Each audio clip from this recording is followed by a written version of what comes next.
Welcome to our channel. Today we how to request replacement Anthem insurance card guide step by step clearly. To request a replacement Anthem insurance card, start by gathering your personal information. You will need your full name, date of birth, and policy number. Next, visit the official Anthem website. Locate the member login section on the homepage. If you already have an account, log in using your credentials. If you do not have an account, you will need to create one. Follow the prompts to set up your account using your personal details. Once logged in, navigate to the Member Services section. Look for the option labeled Request a Replacement Card. Click on that option to proceed. You will be prompted to confirm your identity. Provide any necessary details as required. After confirming your identity, you will see options related to your insurance cards.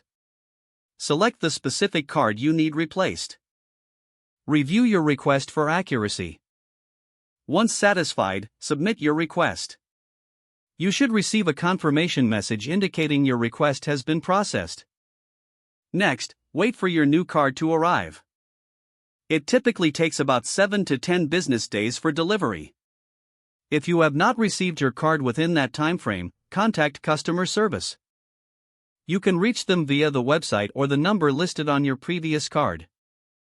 That's how to request a replacement Anthem insurance card effectively.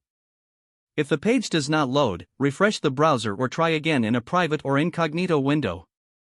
Make sure you are using the correct email address, then retype it carefully to avoid small typos.